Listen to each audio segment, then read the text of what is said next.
آپ اس حوالے سے کافی بات چیت کرتے ہیں، تو آپ یہ کہتے ہیں کہ اجازت اور چیز ہے، حکم اور چیز ہے. جی تو آپ یہ فرماتے ہیں کہ حکم ہے بلکہ یہ شادیاں کرنے کا. تو اس حوالے سے دیکھیں ایک بات، یہ بہت اچھا سوال کیا، اس کو میں بار بار ایکسپلین کرتا ہوں. دیکھیں تجارت اسلام میں فرض ہے یا سنت ہے؟ سنت ہے. حکم تو نہیں ہے نا، نہیں، آپ کی مرضی. بالکل. لیکن سارے تاجر اگر اسٹرائک دے کے بیٹھ جائیں، ہڑتال کر لیں، تو کیا واجب نہیں ہو جائے گی؟ بالکل، کیونکہ پھر قحط کا پھر وہ دوسری قحط طرف کا وہ مسئلہ پڑھنا شروع ہو جائے جائے گا. گا. بالکل 2-3 شادیاں سنت ہیں، فرض نہیں ہے. ٹھیک ہے. لیکن یہ اس سوسائٹی کے لیے شریعت نے حکم دیا سنت ہونے کا جہاں لوگ آلریڈی 4 سے زیادہ بیویاں رکھتے تھے، جہاں ان کو پابند کرنا پڑا کہ آپ 4 سے زیادہ نہیں کر سکتے. ٹھیک ہے. ٹھیک ہے. یعنی وہ 10-10 بیویاں بھی رواج تھا رکھنے کا. اس سوسائٹی کو شریعت نے کہا کہ 4 سے زیادہ کی اجازت نہیں ہے آپ کو. ٹھیک ہے.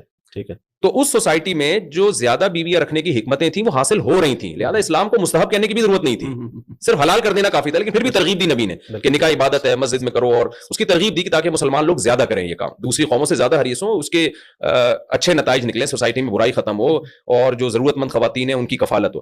اب جب سوسائٹی اسٹرائک کر کے بیٹھ گئی ہے سب نے، تو اب میں کہتا ہوں یہ سنت نہیں ہے بھائی، اب یہ ضروری ہے.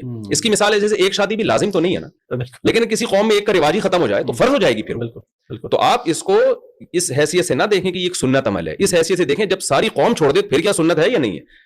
تو میرا یہ دعویٰ ہے کہ یہ سنت اس وقت ہے جب ہر لڑکی کی بروقت نکاح آسانی سے پاسبل ہو، رشتہ تلاش کرنا ممکن ہو. جب یہ کام مشکل ہو گیا، بیوہ طلاق یافتہ عورتیں بہت زیادہ ہو گئی ہیں، ان کی شادیاں ایک ٹینشن بن چکی ہے، پھر مستحب نہیں ہے. پھر جو صاحب استطاعت لوگ ہیں ان پر لازم ہے کہ، اور اس میں عرب علماء کا فتویٰ بھی ہے، میں نے اپنی کتاب میں نقل بھی کیا ہے کہ وہ علاقے صالح المنجد ہیں، سعودی عرب کے بڑے عالم ہیں، ان کا ایک ماضی میں فتویٰ بڑا مشہور ہوا تھا، میں نے اپنی کتاب میں اس کا ریفرنس دیا ہے کہ کسی علاقے میں انہوں نے شیشان کے بارے میں فتویٰ دیا تھا، یہ چیچنیا کے بارے میں. ٹھیک ہے. اور تھا کہ کسی علاقے میں اگر ایسا ہو کہ خواتین کے نکاح میں مشکلات ہیں، لوگ تعدد زوجات کے قائل نہیں ہیں، تو صاحب استطاعت اگر نہیں کرے گا تو فنرى انه آثم وعليه مسؤولیت هذه النساء عند اللہ. قیامت کے دن اللہ تعالیٰ اس سے پوچھے گا کہ آپ نے عورتوں کو ٹھکانہ کیوں نہیں دیا، اور ہم سمجھتے ہیں کہ وہ گنہگار ہوگا. یہ ان کا فتویٰ.